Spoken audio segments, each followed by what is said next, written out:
오늘도 하나님의 은혜가 저희 여러분에게 함께하기를 기원합니다. 오늘부터 디모데 전서를 읽습니다. 디모데 전서, 디모데 후서, 디도서 이 세 가지 성경을 흔히 목회 서신이라고 합니다. 사도 바울이 목양하는 목자들에게 쓴 편지라는 것이죠. 먼저 어떤 상황인지 말씀드리겠습니다. 사도 바울이 이제 로마의 셋방에 갇힌 상태에서 마지막으로 쓴 편지가 빌립보서였습니다. 그리고 난 후에 바울이 이제 셋방에서 나오는데 재판을 받지 않고 그냥 끝납니다. 성경은 바울이 나온 이후에 어떠한 행정을 했는지는 기록하지 않습니다. 그런데 이제 바울이 쓴 서신서를 보면은 로마서를 보면 로마를 지나 서바나에 가기를 원했습니다. 또 빌레몬서를 보면 오네시모 건으로 이제 빌레몬에게 가기를 원했습니다. 그리고 오늘 말씀도 보면 3절에서 마게도냐로 갈 때에 디모데에게 에베소에 머물라고 그렇게 얘기를 하였습니다. 아마도 에베소에 들렀다가 마게도냐로 가는 상황에서 이 얘기를 했던 것입니다. 그래서 로마의 그 셋방에서 나온 후에 바울이 이제 네 번째로 전도 여행을 떠나지 않았나 그렇게 생각을 합니다. 사도 바울은 4차 전도 여행을 다닐 때 누구와 함께 다녔냐면 디모데와 함께 하였습니다. 그래서 같이 에베소에 갔다가 이제 마게도냐로 가면서 디모데에게 여기 에베소에 남으라고 그렇게 얘기를 한 것이죠. 에베소에서 목회하라고 한 것입니다. 그리고 어느 정도 시간이 지나서 디모데에게 쓴 편지가 디모데 전서입니다. 사도 바울은 에베소에서 목회하라고 남겨둔 디모데에게 어떤 편지를 썼을까요? 그걸 하나씩 살펴보도록 하겠습니다. 먼저 1절입니다. 우리 구주 하나님과 우리의 소망이신 그리스도 예수의 명령을 따라 그리스도 예수의 사도된 바울은 믿음 안에서 참 아들 된 디모데에게 편지하노니 하나님 아버지와 그리스도 예수 우리 주께로부터 은혜와 긍휼과 평강이 내게 있을지어다. 아멘.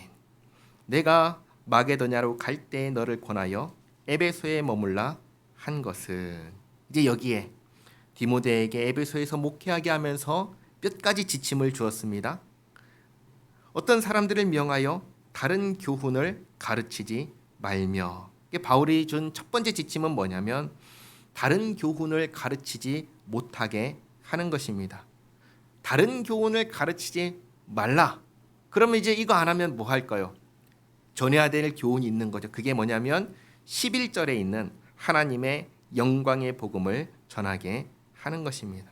그러니까 이 복음, 하나님의 영광의 복음이 아닌 교훈은 전부 다 다른 교훈이고 다른 복음입니다. 자, 그러면 이제 오늘 이걸 한번 잘 생각해 보시죠.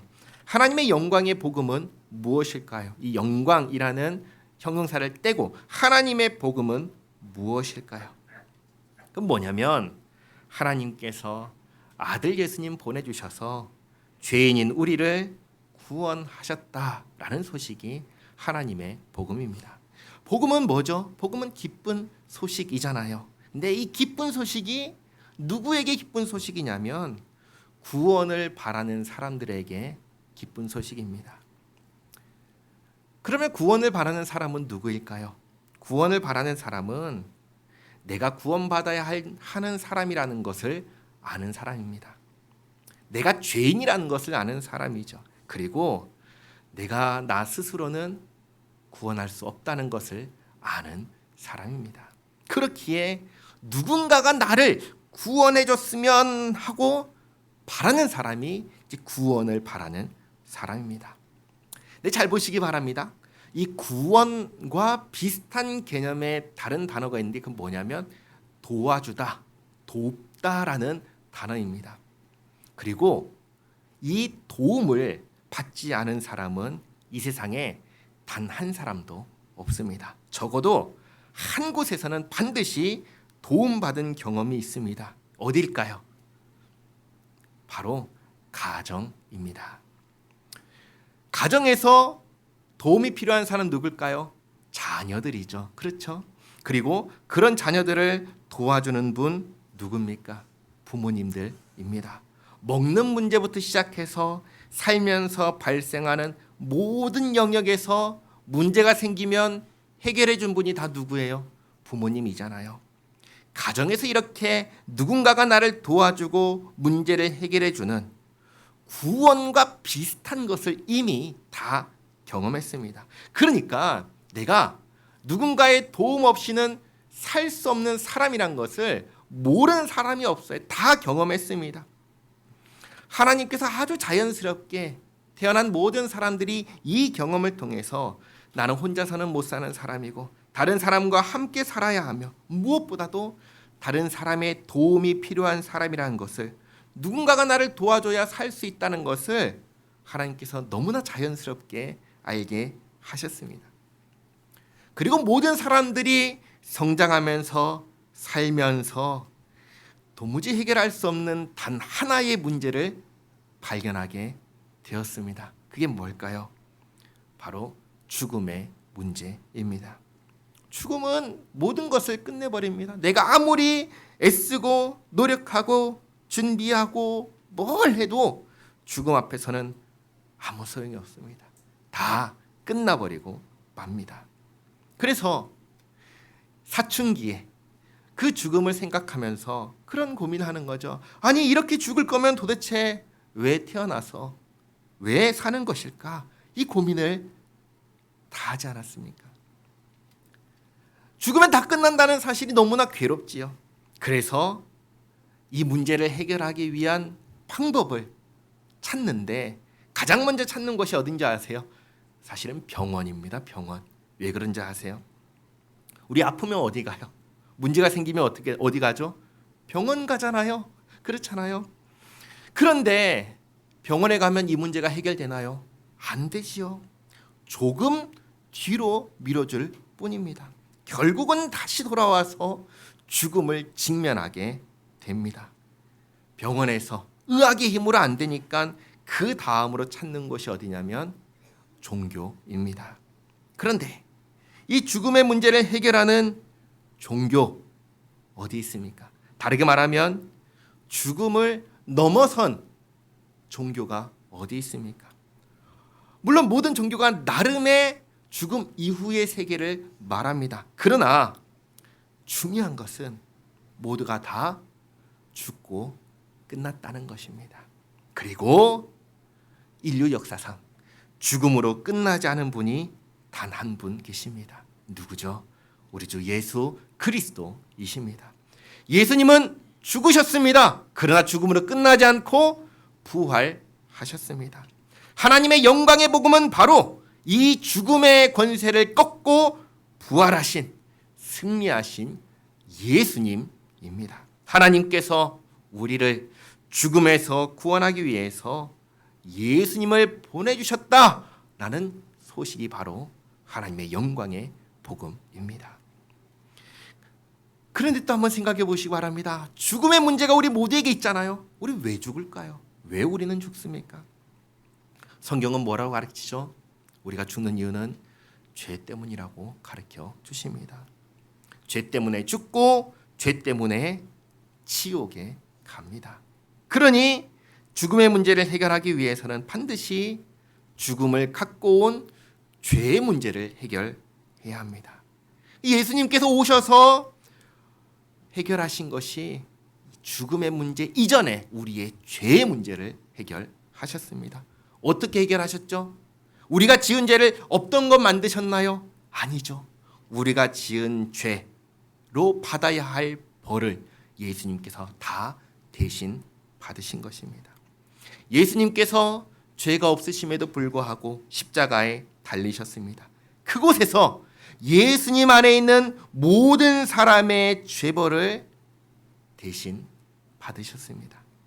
죄인을 향한 하나님의 진노를 대신 받으셨습니다.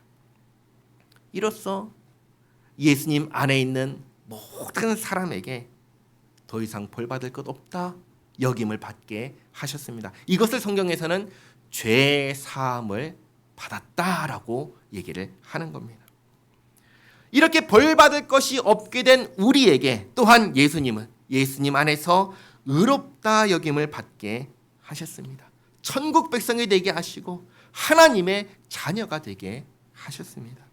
그리고 예수님께서 친히 부활하셔서 예수님 안에 있는 모든 사람에게 우리의 인생, 죽음으로 끝나는 인생이 아니라 그 다음이 있다, 부활이 있다라는 것을 친히 보여주셔서 우리에게 부활의 소망을, 부활의 기대를 갖게 하셨습니다. 그러면 우리는 이 구원을 어떻게 받지요? 우리를 구원하신 예수님께서는 우리에게 어떻게 하면 이 구원을 받을 수 있다라고 하셨습니까? 어떻게 하면 우리는 이 구원을 받을 수가 있습니까? 여기에서 하나님의 영광의 복음과 다른 교훈이 명확하게 구분이 되는 겁니다. 하나님의 영광의 복음은 구원을 처음부터 끝까지 누가 계획하시고 이루신다 하시죠? 하나님께서 계획하시고 하나님께서 이루신다고 하십니다. 그러면서 우리에게는 무엇을 요구하냐면 다만 믿으라고 하십니다. 마치 부모가 자녀에게 걱정 말고, 부모님들이 자녀들에게 무슨 얘기 하시나요? 야, 네가 좀 고생해야겠다, 네가 좀 책임져야겠다, 그러시나? 아니잖아요. 부모님은 자녀들이 걱정할 때 걱정 마, 내가 해결해 줄게 라고 하잖아요. 똑같이 하나님께서도 우리에게 하나님만 믿으라고 하시는 겁니다. 이게 하나님의 영광의 복음입니다. 우리의 구원은 하나님께서 이루시니 하나님만 믿어라. 정확하게는 하나님께서 보내신 구원자만 신뢰해라. 예수님만 믿어라. 이게 하나님의 영광의 복음이 우리에게 구원받기 위하여 요구하는 내용입니다. 그러면 이 영광의 복음이 아닌 다른 교훈은 무엇일까요? 다른 교훈은 어떻게 해야 구원받는다고 얘기를 할까요? 여기서는 이렇게 얘기를 합니다. 내가 뭔가를 해야지 구원받을 수 있다고 하는 겁니다. 믿는 것으로는 부족해 라고 하는 겁니다. 예수님을 신뢰하고 의지하는 것으로는 충분하지 않아 라고 얘기를 하는 겁니다. 그것에 더해서 내가 무언가를 해야지 구원받을 수 있다라고 얘기하는 게 다른 복음, 다른 교훈입니다. 지금 디모데가 목회하는 지역이 어디죠? 에베소라고 했습니다. 에베소 교회입니다. 에베소는 어떤 지역입니까? 그 도시는 어떤 도시죠? 우상에게 바쳐진 도시였습니다. 신에게 도움을 받고자 우상들에게 온갖 재물을 바치는 도시였고, 마법과 마술을 행하는 도시였고, 주문과 부적을 사용하는 도시가 에베소 지역이었습니다. 그 지역의 문화가 그대로 교회 안에도 들어오는 겁니다. 하나님의 구원을 받기 위해서, 하나님의 도움을 받기 위해서 내가 노력해야 된다, 애를 써야 한다라고 하는 그 세상의 교훈이 교회 안에 그대로 들어온 거예요. 이건 세상의 교훈입니다. 이것은 다른 교훈이에요. 하나님의 영광의 복음이 아닌 것입니다. 하나님의 영광의 복음은 우리에게 구원받기 위해서 내가 해야 하는 것은 딱 한 가지, 예수님을 믿는 것이다. 예수님을 신뢰하고 의지하는 것이다. 내가 도움받기 위해서 해야 하는 것은 뭐냐? 예수님의 이름으로 구하는 것이 전부다. 그게 하나님의 영광의 복음이 우리에게 가르쳐 주는 겁니다. 한번 생각해 보시기 바랍니다. 내가 도움받기 위해서 해야 하는 게 무엇입니까? 그때 그 지역에서는 제사를 드리고 주문을 외우고 부적을 붙이고 헌금을 하고 그렇게 했는데, 교회에서 우리가 하나님께 도움받기 위해서 이러한 것들을 해야지 하나님께서 도와주시나요? 그렇지 않습니다. 하나님께는 딱 한 가지, 예수님의 이름으로 구하는 것뿐입니다. 예수님의 이름으로 구하는 것을 뭐라고 하죠? 기도라고 합니다. 그러면 한번 질문 드립니다. 우리가 하나님께 얼마나 기도하면 하나님께서 우리의 기도에 응답하고 들어주실까요? 1번, 될 때까지 기도해야 들어주신다. 1번. 2번, 아니다. 그런 것과 상관없이 예수님의 이름으로 기도하기 때문에 들어주신다. 정답은 뭘까요? 1번인가 2번인가요? 저 뒤에 서연이가 2번이라 손을 이렇게 번쩍 들고 있네요. 2번입니다. 잘 보시기 바랍니다. 모든 부모는 자녀의 필요를 아나요, 모르나요? 알죠. 다 합니다. 부모는 자녀의 필요를 다 합니다. 그래서 때로는 미리 다 먼저 주기도 합니다. 그러나 한때는 자녀가 구하면 주기도 합니다. 그렇지 않나요? 뭘 필요로 하는지 몰라서가 아니라 알지만 구하면 그때 주기도 하는 겁니다. 그래야 부모님이 정말 나에게 소중한 분이시구나 깨닫게 되는 거죠. 부모님께서 이 모든 것을 나에게 주시는구나 깨닫게 되는 거죠. 하나님도 마찬가지십니다. 하나님께서는 예수님 안에서 하나님의 자녀가 된 우리의 필요를 다 아십니다. 그래서 우리가 구하지 않아도 필요한 때, 적절한 때에 다 주십니다. 그리고 때로는 아시면서도 우리가 구할 때 주시기도 합니다. 우리가 구하면서 진짜 우리가 사는 건 우리의 모든 필요를 하나님께서 채워주시는구나 깨닫게 하시고 우린 정말 하나님만 의지하며 살아야 되는구나 깨닫게 하기 위해서 때로는 그렇게 하십니다. 그러니까 이런 말들이 아닌 거예요. 기도를 많이 해야 들어주시고 기도 조금만 하면 안 들어주시는 그런 분이 아닌 겁니다. 또 이런 얘기가 있죠. 기도의 양을 채워야지 된다. 이런 게 아닌 겁니다. 이런 게 다른 교훈입니다.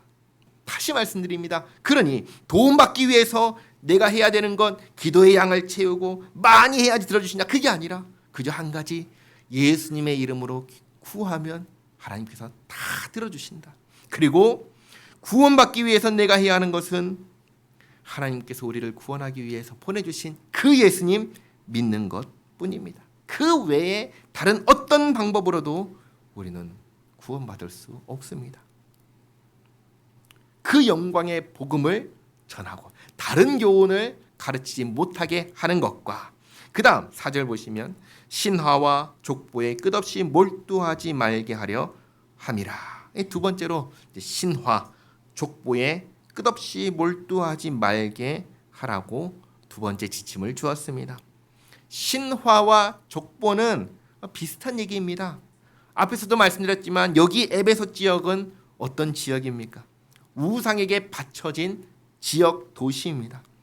우리가 많이 들어본 그리스 로마 신화에 나오는 아르테미스에게 바쳐진 도시가 여기 에베소입니다.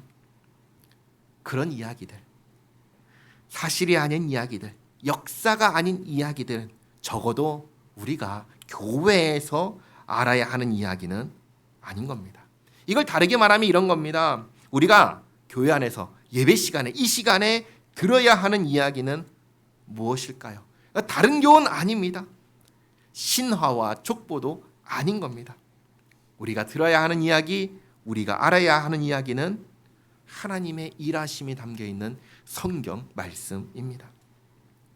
디모데가 목회하는 에베소 그 시대에는 성경이 구약 성경밖에 없었습니다. 아직 신약 성경은 없었습니다. 그래서 목회자들이 구약 성경을 사용해서 복음을 전했습니다. 어떻게요? 구약의 말씀들이 예수님을 통하여 성취가 되었다라고 하면서 복음을 전했습니다. 또 이 당시에는 누가 살아있죠? 사도들이 살아있잖아요. 사도들이 순회하면서 복음을 전했습니다. 예수님의 행적을 전했습니다. 근데 너무 멀어요. 멀어서 가지 못하면 어떻게 했을까요? 사도 바울처럼 편지를 쓰는 것이죠. 서신을 써서 보내서 교회가 읽고 한 교회만 읽고 끝나는 게 아니라 지역에 있는 교회가 회람하게 돌려서 읽게 하였습니다. 마치 우리 부산에 우리 교회만 있는 게 아니라 여러 교회가 있는 것처럼 당시에도 한 지역에 에베소라는 지역에도 에베소 교회 하나만 있는 게 아니라 여러 교회가 있었습니다. 그 교회가 같이 편지를 돌려 읽었습니다. 그 편지들이 모여서 교회에서 읽었던 편지들이 모여서 이루어진 게 바로 신약 성경입니다. 우리가 지금 이 시간에 이렇게 편지를 읽는 것처럼 그때에도 이렇게 읽었던 것입니다. 자, 이렇게 둘째로 신화와 족보에 몰두하지 못하게 하였습니다. 사실도 아니고 역사도 아닌 이야기에 몰두하지 못하게 한 겁니다. 근데 그 이유가 나옵니다. 4절에 이런 것은 믿음 안에 있는 하나님의 경륜을 이름보다 도리어 변론을 내는 것이라. 하나님의 경륜 하면 이 경륜 어려운 말이잖아요. 경륜이 뭐냐면 역사 속에서 구원을 이루시는 하나님의 계획을 말합니다. 역사 속에서 구원을 이루시는 하나님의 계획. 우리를 구원하는 하나님의 계획인데 이게 어디에서 이루어지냐면 역사 속에서 이루어지는 겁니다. 신화나 족보와 다른 것입니다. 사실이냐 아니냐의 문제입니다. 한번 보세요. 사실은 변론할 게 논쟁하고 토론할 게 없습니다. 예를 들면 예수님의 부활은 사실입니다. 그렇죠? 이걸 가지고 변론할 일이 없습니다. 사도들에게 물어본다고 한번 생각해 보시기 바랍니다. 사도들이 뭐라고 대답할까요? 부활은 없어요. 부활은 있을 수가 없는 일이에요. 사람들 막 얘기한다고 했을 때 사도들이 듣고 뭐라고 대답할까요? 난 부활하신 예수님 만났는데 만나서 40일 동안 대화하고 교제하고 먹고 마시며 같이 지냈는데 그렇잖아요. 여기에 뭔 변론할 게 어디 있어요? 내가 만났는데 그렇잖아요. 그러니까 사실은 변론할 게 없습니다. 왜냐하면 사실이기 때문입니다. 그러나 신화와 족보는 그렇지 않습니다. 사실이 아니기 때문입니다. 코에 걸면 코걸이, 귀에 걸면 귀걸이가 되는 것입니다. 그러니 변론하게 되는 겁니다. 사실 부활도요, 이게 실제로 일어난 사실이 아니다라고 하는 순간부터 온갖 사변과 변론의 장으로 넘어가 버립니다. 이게 아닌 거예요. 구약 성경을 보시면 사사시대에 자기 소견에 옳은 대로 판단하고 행하는 것, 그것을 옳게 말씀하시나요? 아니면 그릇되다 하시나요? 아니라고 하시죠. 그러니까 교회 안에서도 자기 소견에 옳은 대로 하는 것은 교회가 아닌 것이죠. 하나님의 법은 명확하고 기준은 분명하고 우리가 들어야 되고 전해야 될 말씀은 사실, 역사에 기반한 것입니다. 그러니 변론할 게 없는 것이죠. 우리 흔히 이렇게 말합니다. 예수 천당 불신 지옥. 근데 이것을 다르게 말씀드리겠습니다. 죄인 지옥, 예수 구원입니다. 그렇죠? 죄인이 지옥 간다는데 변론할 거 있습니까? 없지요. 또 하나님께서 우리를 구원하기 위해서 구원자를 보내셨다는데 변론할 게 있습니까? 없는 것입니다. 그리고 오전에 이 교훈의 목적은 하나님의 영광의 복음이 우리를 데려가려고 하는 표대, 목적지가 어디냐면 5절에 청결한 마음과 선한 양심과 거짓이 없는 믿음에서 나오는 사랑 이거늘. 이 다르게 말하면 구원받은 사람들은 이렇게 되게 하는 것입니다. 구원이 이제 시작이고 이 목적지가 어디냐면 청결한 마음과 선한 양심과 거짓 없는 믿음에서 나오는 이 사랑을 하게 하는 데 있습니다. 그러니까 내가 예수 믿는 사람이다, 구원받은 사람이다, 그러면 이러한 모습이 나에게서 나타나게 하기 위해서 노력해야 하는 겁니다. 그리고 여기에서 두 가지 잘못을 발견하게 됩니다. 역사 속에서 계속해서 나타나는 두 가지 잘못된 모습입니다. 첫째는 뭐냐면 이렇게 되어야 구원받는다라고 하는 것입니다. 이렇게 되어야, 이렇게 된 사람만 구원받는다라고 하는 겁니다. 이것을 뭐라고 하냐면 율법주의라고 합니다. 율법주의. 이것을 지켜야, 이렇게 해야, 이렇게 되어야 구원받는다. 이게 율법주의입니다. 이 첫 번째 잘못이고요. 두 번째는 뭐냐면 아니야, 그렇게 해야 구원받는 거 아니야. 구원은 믿음으로 받는 거야. 그러니 율법은 이제 필요 없어 라고 하는 게 두 번째 잘못입니다. 이것을 뭐라고 부르냐면 율법 폐기주의라고 합니다. 폐기, 끝내고 없애버리는 거, 더 이상 지키지 않아 무시해버리는 주의입니다. 율법주의는 이것을 해야, 이렇게 돼야, 이것을 지켜야 구원받는다라고 하는 것이고, 율법 폐기주의는 이거 율법은 이제 더 이상 필요 없어, 율법과 상관없이 우리는 마음대로 살아도 돼라고 하는 것입니다. 이 둘 다 사실이 아닌 겁니다. 하나님의 영광의 복음은 이 율법주의도 아니지만 율법 폐기주의도 아닙니다. 그러면 우리의 복음은 율법을 어떻게 대할까요? 율법이 가리키는 것이 구원받은 사람이 되어야 할 모습으로 봅니다. 쉽게 말해 목표에 도달한 사람, 영화롭게 된 사람은 이 율법을 100% 지킨다라고 하는 것입니다. 예수님 한번 생각해 볼까요? 예수님은 율법을 지키셨을까요? 무시하셨을까요? 지키셨습니다. 예수님은 율법을 지키셨습니다. 그것도 100% 완벽하게 지키셨습니다. 만약 조금이라도 부족하게 지키셨다면 예수님은 우리를 구원할 수 있을까요? 없을까요? 구원할 수가 없습니다. 왜냐하면 그 부족함이 1%의 부족함, 아니 0.00001%의 부족함이 죄가 되어서 죽음에 이르게 하기 때문입니다. 야고보서 말씀 2장 10절 말씀인데요. 주보에 있죠. 같이 한번 읽겠습니다. 누구든지 온 율법을 지키다가 그 하나를 범하면 모두 범한 자가 되나니 아멘. 율법을 다 지키다가 하나라도 범하면 율법 지금까지 다 지켰던 것이 의미가 없게 되는 거예요. 만약에 예수님께서 조금이라도 율법을 지키시는데 부족하셨다면 그럼 이제 죄인이 되는 거죠. 죄인이 되고 진노의 대상이 되고 형벌받을 대상이 되는 것입니다. 그러면 우리를 구원할 수가 없는 것이죠. 그러나 완벽하게 지키셨기 때문에 우리의 죄를 해결하실 수 있었던 것입니다. 그리고 예수님의 이 모습, 율법을 완벽하게 지키신 이 모습이 우리가 마침내 도달하게 될 최종 목적지의 모습이기도 한 겁니다. 그러니까 영화롭게 된 우리가 살아갈 때 한번 생각해 보시기 바랍니다. 하나님 말씀을 조금이라도 거스를까 아니면 하나님 말씀에 순종하며 살아갈까요? 한번 생각해 보시기 바랍니다. 지금은 부족하죠. 그러나 영화롭게 된 우리의 모습입니다. 천국에서 살고 있는 우리의 모습입니다. 생각해 보시기 바랍니다. 우리에게서 조금이라도 죄를 범하는 모습이 나올까요? 나오지 않겠죠. 죄를 범하지 않는다는 건 뭐예요? 율법을 완벽하게 지킨다는 것이죠.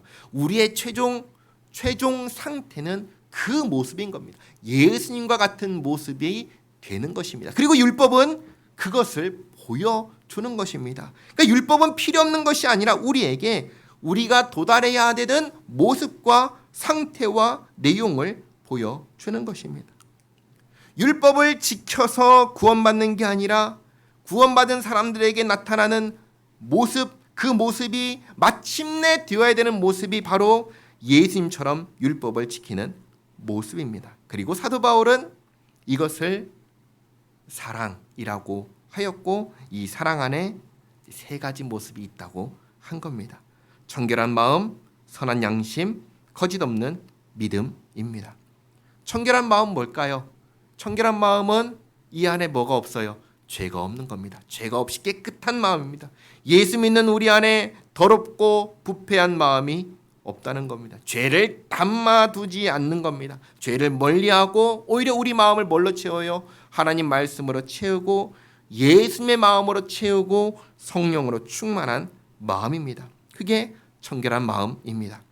선한 양심은 하나님의 말씀을 따르는 부패하지 않고 왜곡되지 않은 양심입니다. 본래 하나님께서 하나님 말씀을 우리의 양심에 새겨 주셨습니다. 우리 마음에는 우리 양심에 하나님 말씀이 새겨져 있어요. 그런데 우리가 하나님 말씀을 따르지 않으니까 이 양심이 어떻게 될까요? 고장나는 것이죠. 양심에는 하나님 말씀이 새겨져 있는데 우리가 살아가는 삶의 모습은 이걸 따르지 않으니까 자꾸만 양심과 충돌이 일어나면서 고장나는 거예요. 부패하고 왜곡되는 것입니다. 근데 그러지 않고 이제 예수님 안에 있으니까 하나님 말씀을 따를 때 이 양심이 제 기능을 하게 되는 겁니다. 그래서 본래의 기능을 하게 되는 양심을 뭐라고 부르냐? 선한 양심이라고 하는 겁니다. 하나님의 말씀을 따르는 양심입니다. 그리고 거짓 없는 믿음은 말 그대로 예수님을 향한 온전한 믿음입니다. 우리가 예수님을 믿는다 할 때 어떻게 믿죠? 예수님을 나의 구원자, 삶의 주인으로 믿잖아요.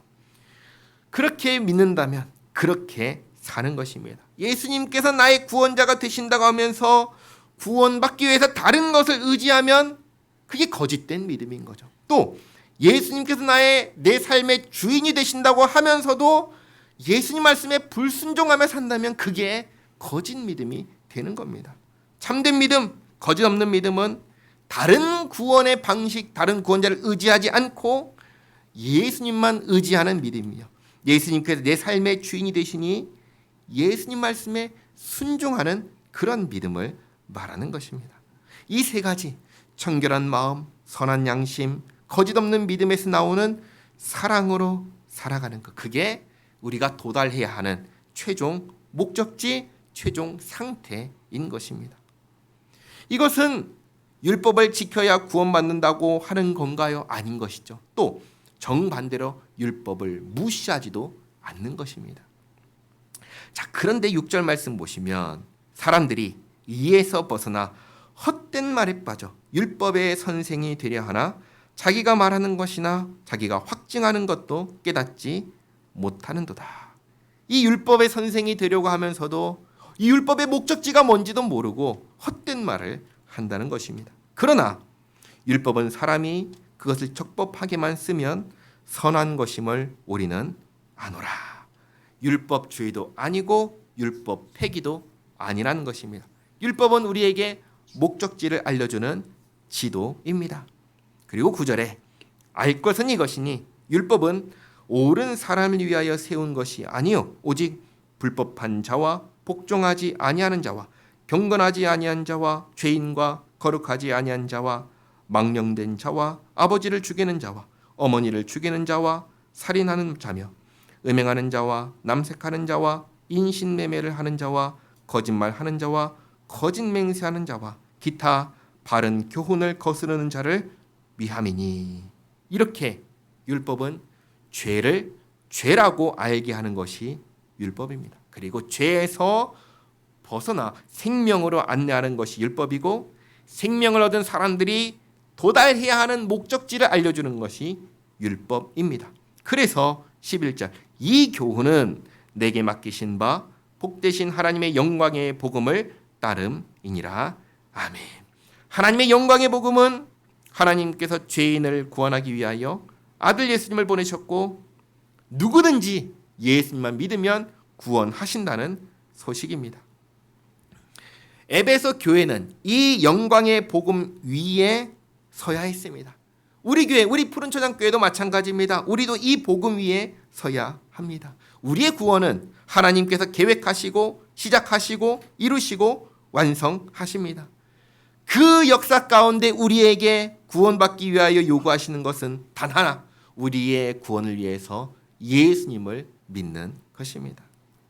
에베소 교회에는 이 복음이 아닌, 이 복음을 다른 교훈이 아닌 다른 복음, 다른 교훈이 들어와 있었습니다. 그래서 디모데에게 남게 하였고 목회하게 한 겁니다. 우리는 다른 복음, 다른 교훈과 하나님의 영광의 복음을 구별할 줄, 분별할 줄 알아야 합니다.